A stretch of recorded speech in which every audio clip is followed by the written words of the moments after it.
تو کوئی اعتراض کرنے والا یہ اعتراض کر سکتا ہے کہ حضور جب زندہ تھے اس وقت حضرت ابو ہریرہ نے مدد طلب کی، حضور کے بظاہر دنیا سے جانے کے بعد پھر حضور سے مدد طلب نہیں کر سکتے، حضور کے دنیا سے چلے جانے کے بعد حضور پھر ہماری پریشانیوں کو دور نہیں کر سکتے، ان کے مزار پہ جا کے مدد نہیں مانگ سکتے، ان سے مدد طلب نہیں کر سکتے، ان سے ہم کچھ مانگ نہیں سکتے۔ کہنے والا یہ کہہ سکتا ہے کہ تم تو غریب نواز سے مانگتے ہو، تم تو غوث اعظم سے مانگتے ہو، تم تو مخدوم اشرف سے مانگتے ہو، تم تو سرکار اعلی حضرت سے مانگتے ہو، پھر یہ کیوں؟ کار جب زندہ تھے تب حضرت ابو ہریرہ نے مدد طلب کی تھی، لیکن حضور کے جانے کے بعد نہیں مانگ سکتے، کیونکہ جب انسان انتقال ہو جاتا ہے پھر وہ کسی کی مدد نہیں کر سکتا۔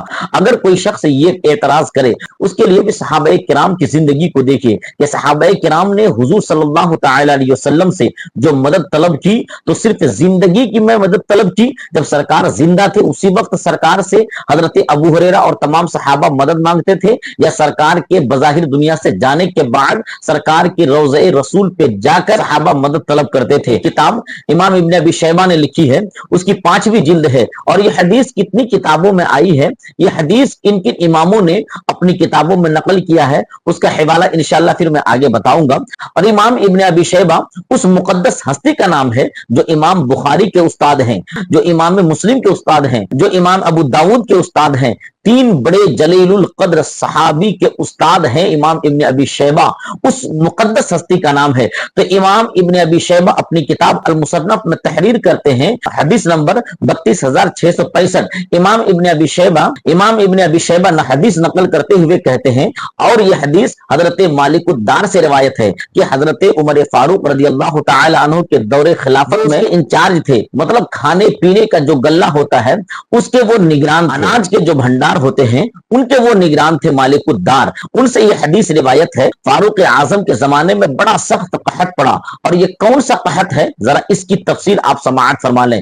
یہ تاریخ اور حدیث کی کتابوں میں اس کا بڑا ذکر آتا ہے، اور یہ بڑا سخت فاروق اعظم کے دور خلافت میں قحط پڑا تھا، اور یہ قحط کب آیا تھا؟ یہ 18 ہجری میں یہ قحط آیا تھا، یعنی حضور کے وصال کے 8 سال کے بعد۔ نتیجہ یہ ہوا کہ غلے اور اناج کی کمی ہو گئی، لوگ فاقہ کرنے پر مجبور ہو گئے، اور لوگ بھوک مری کا شکار ہو گئے۔ سخت قحط پڑا کہ اس کو نام دیا گیا ہلاکت والا قحط، یعنی لوگوں کو مارنے والا۔ غالباً 3 سال تک یہ قحط رہا۔ تو حضرت مالک الدار روایت کرتے ہوئے کہتے ہیں، حضرت عمر کے زمانے میں جب وہ قحط پڑا تو ایک شخص حضور کی قبر پر حاضر ہوئے۔ اب یہ کون تھے؟ یہاں حدیث میں رجل کا لفظ آیا ہے، یعنی ایک شخص، لیکن شارحین حدیث نے یہاں پر واضح کیا، جیسے امام ابن حجر اسقلانی ہیں اور امام بدر الدین عینی ہیں، بہت سارے محدثین نے واضح کیا کہ جو شخص حضور صلی اللہ علیہ وسلم کی قبر پر گئے تھے ان کا نام تھا حضرت بلال ابن حارث الموزنی۔ فاروق اعظم کا زمانہ ہے، بڑے بڑے صحابہ کرام موجود ہیں، اس وقت یہ صحابی سرکار دو عالم صلی اللہ علیہ وسلم کے روضے پہ جاتے ہیں، اور حضور کے روضے پہ جا کر حضور سے عرض کرتے ہیں، یا رسول اللہ، اے اللہ کے رسول، اے اللہ کے نبی، اپنی امت کو پانی عطا کیجئے، دیکھیے آپ کی امت ہلاک ہو رہی ہے، تباہ ہو رہی ہے۔ حدیث پاک کو روک کر میں آپ کو ایک بات پوچھتا ہوں، جب یہ صحابی سرکار کی قبر منور پر مانگنے کے لیے تشریف لے گئے تھے، اس وقت بڑے بڑے صحابی تھے، لیکن کسی بھی صحابی نے ان پر کفر کا فتویٰ نہیں لگایا، کسی بھی صحابی نے شرک کا فتویٰ نہیں لگایا، کسی بھی صحابی نے یہ نہیں کہا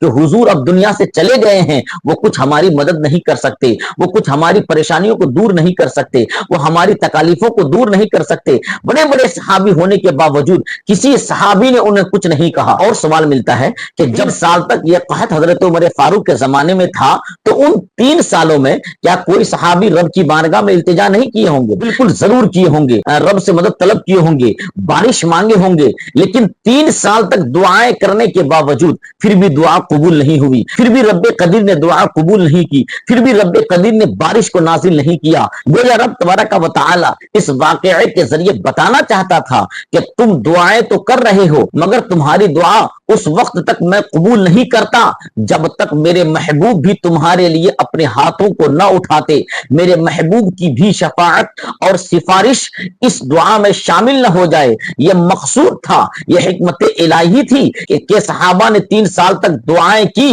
لیکن ان کی دعا قبول نہیں ہو رہی ہے، کہ رب قدیر بارش نہیں برسا رہا ہے، مدد مدد طلب کرنے کے بعد بھی رب نے نہ بارش دی نہ ان کی پریشانی کو دور کیا. لیکن جب یہ صحابی روضہ رسول پر جا کر رب قدیر کے حبیب سے مدد طلب کرتے ہیں تو پھر ہوتا کیا ہے؟ جب یہ صحابی سرکار کی بارگاہ میں کرتے یا رسول اللہ ہماری مدد کیجئے، ہماری مدد کیجئے، ہمیں بارش عطا کیجئے. حدیث پاک میں لفظ یا رسول اللہ ہے. یا رسول اللہ سے ایک مسئلہ اور بھی حل ہو گیا. حضور جب دنیا میں تھے اس وقت بھی صحابہ کار کو یا رسول اللہ کہا کرتے تھے، اور جب دنیا سے چلے گئے اس کے بعد بھی صحابہ سرکار کو یا رسول اللہ کہہ کر پکارتے. آج جو لوگ کہتے ہیں کہ غوث اعظم کو یا غوث نہیں کہہ سکتے، یا خواجہ غریب نواز نہیں کہہ سکتے، مخدوم اشرف کو یا مخدوم اشرف نہیں کہہ سکتے، اعلی حضرت کو یا اعلی حضرت نہیں کہہ سکتے، جب صحابہ حضور کے دنیا سے گزر جانے کے بعد کو یا رسول اللہ کہہ رہے ہیں، وہ صحابہ جب کہہ سکتے ہیں تو ہم پھر کیوں نہیں کہہ سکتے؟ اللہ کے نیک بندوں کو مدد کے لیے طلب کر سکتے. روضہ رسول پہ جا کر عرض کرتے یا رسول اللہ، اے اللہ کے نبی صلی اللہ علیہ وسلم اپنی امت کو پانی عطا کیجئے، اپنی امت کو پانی دیجئے. کیوں دیکھ نہیں رہے ہیں کہ آپ کی امت تباہ اور ہلاک ہو رہی ہے؟ یہ دعا کرنے کے بعد حضرت بلال ابن حارث اپنے گھر لوٹ آئے اور سو گئے. سونے کے بعد سرکار دو عالم صلی اللہ علیہ وسلم ان کے خواب میں تشریف لائے اور حضور نے خواب میں آ کر فرمایا جاؤ عمر کو میری طرف سے سلام کہنا. عمر کے دورے خلافت میں یہ قحط آیا. حضرت عمر بہت زیادہ پریشان تھے کہ مدد کیسے کی جائے. حضرت عمر بہت ان دور خلافت میں بہت زیادہ پریشان رہا کرتے تھے. اس لیے سرکار نے کہا کہ جاؤ عمر کو سلام کہنا، عمر کو یہ خبر دے دو کہ بارش تمہیں دی جائیں گی، بارش عطا کی جائیں گی. اور جاؤ عمر سے یہ بھی کہنا کہ اے عمر، سرکار نے کہا ہے کہ آپ بردباری اختیار کریں اور دانائی اختیار کریں. یہ نصیحت بھی حضور صلی اللہ علیہ وسلم کرتے ہیں حضرت عمر کو. کن کے خواب میں؟ اس صحابی کے خواب میں آ کر حضرت عمر کو نصیحت کرتے ہیں. اس صحابی یعنی حضرت بلال ابن حارث رضی اللہ تعالیٰ عنہ کی آنکھیں کھلی تو حضرت عمر کی خدمت میں آئے اور جو کچھ خواب میں انہوں نے دیکھا تھا وہ حضرت عمر کو بتایا، اس کی خبر دی. حضرت عمر یہ خبر سن کر حضور کی بشارت سن کر رونے لگے. پھر حضرت عمر نے کہا اے پروردگار عالم، بے شک تو جانتا ہے کہ میں کوتاہی نہیں کرتا، مگر وہاں کہ جہاں میں عاجز ہوں، جہاں میرا بس نہ چلے، میں اپنی طرف سے تو کوئی کوتاہی نہیں کرتا. پھر اس کے بعد روایتوں میں آتا ہے کہ پھر جب صبح ہوئی پھر اسی دن اتنی بارش ہوئی کہ پورا مدینہ جل تھل ہو گیا. گویا خواب کی صداقت بھی اس سے ظاہر ہوئی. اور اس حدیث کو بڑے بڑے محدثین نے لکھا ہے. اور پھر یہ حدیث ضعیف بھی نہیں ہے، یہ حدیث بالکل سند کے اعتبار سے صحیح ہے. اس حدیث پاک سے کیا پتا چلا؟ حضور کے دنیا سے بظاہر تشریف لے جانے کے بعد بھی صحابہ پر جب پریشانی پہنچتی،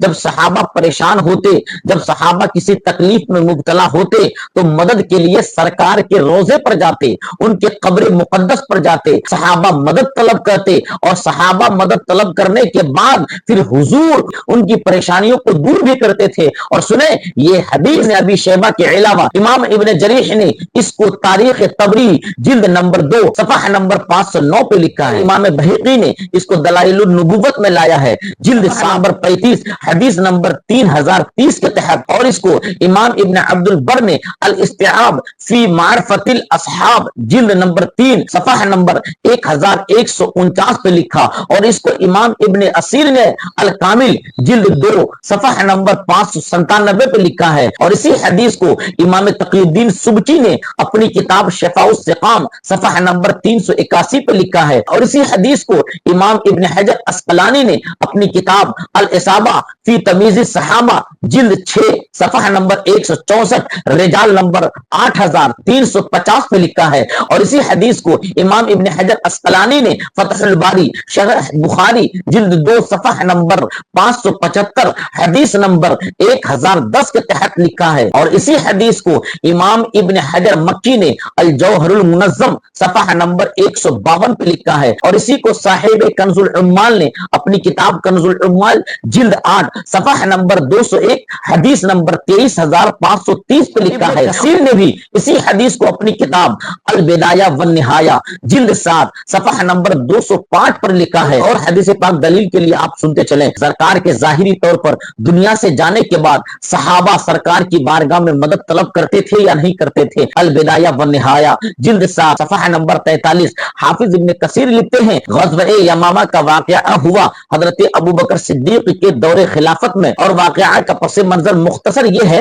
کہ مسلمہ کذاب نام کا ایک شخص پیدا ہوا جس نے حضور ہی کے زمانے میں نبوت کا جھوٹا اعلان کیا۔ اس کے بعد اللہ کے نبی صلی اللہ علیہ وسلم نے اس کے قتل کا حکم دے دیا، مگر اس سے پہلے کہ جنگ ہوتی مسلمہ مارا جاتا، رسول اللہ صلی اللہ علیہ وسلم کی طبیعت علیل تھی، سرکار اسی مرض الموت میں وصال فرماتے ہیں، مگر حضرت ابوبکر صدیق سے ہی خلیفہ بنے۔ جنگ ہوئی غزوہ یمامہ جس کا نام ہے، چنانچہ خالد بن ولید، حضرت ابو حذیفہ اور بڑے بڑے جلیل القدر صحابہ مسلمہ کذاب سے جنگ کرنے کے لیے روانہ ہوئے۔ اس میں بڑی تفصیلات ہیں، یہ کہ حضرت حذیفہ رضی اللہ تعالی عنہ اس وقت تک وہ سالار تھے، جنگ کے دوران وہ شہید ہو گئے۔ پھر اس کے بعد حضرت خالد بن ولید نے جھنڈا سنبھالا، تو اس وقت حضرت خالد بن ولید نے ایک نعرہ لگایا، یہ جملے ہیں ابن کثیر کے، کہتے ہیں کہ پھر حضرت خالد بن ولید نے نعرہ بلند کیا کہ اے محمد صلی اللہ علیہ وسلم مدد کیجئے، اے محمد صلی اللہ علیہ وسلم مدد کیجئے۔ اب بتائیں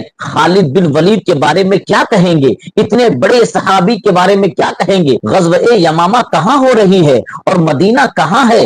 دونوں الگ الگ جگہ ہے، ایک جگہ نہیں ہے، اور حضور کا وصال ہو چکا ہے، نبی کے وصال کے بعد ان کو مدد کے لیے پکار رہے ہیں۔ اور ابن کثیر کے الفاظ ہے کہ اس وقت صحابہ کا یہ شعار تھا، صحابہ کا یہ دستور بن چکا تھا کہ جب صحابہ پر تکلیف اور پریشانی آ جاتی تھی تو ایسے موقع پر وہ یا محمدہ کا نعرہ لگاتے، یعنی اے محمد مدد کیجئے، اے محمد مدد کیجئے۔ امام ابن جریر طبری نے تاریخ طبری میں لکھا ہے، جلد 2 صفحہ نمبر 281، اصل بات یہ ہے کہ جو ہم ایاک نعبدو میں کہتے ہیں پاس وہ طاقت ذاتی ہے، لیکن جو ہم صحابہ سے مدد طلب کرتے ہیں، ہم غوث اعظم سے مدد مانگتے ہیں، تو یہ مدد مانگنا بالکل صحابہ کی سنت ہے، اور قرآن کریم سے بھی اس کا ثبوت ہم نے آپ کو دیا، اور قرآن کریم کے بعد پھر احادیثوں کی روشنی میں بھی دیا۔ دنیا میں تھے اس وقت بھی صحابہ ان کو مدد کے لیے ان کے پاس پریشانی کو لے کر جاتے، اور سرکار ان کی پریشانی کو دور بھی کرتے،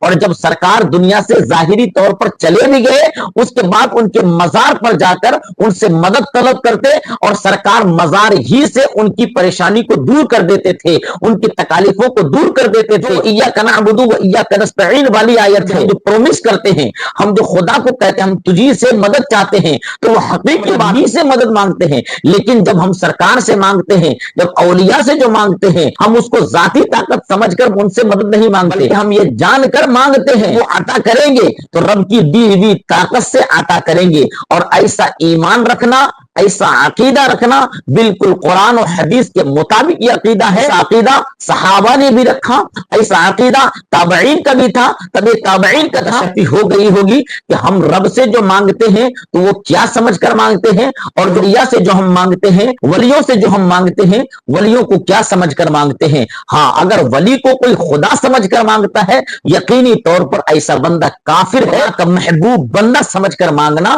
بالکل قرآن و حدیث کے مطابق ہے۔ ویڈیو آپ کو اچھی لگی ہو تو آپ سبسکرائب اور شیئر ضرور کریں، اور اپنے دوست و احباب تک اس ویڈیو کو ضرور شیئر کریں۔ السلام علیکم ورحمۃ اللہ تعالی وبرکاتہ۔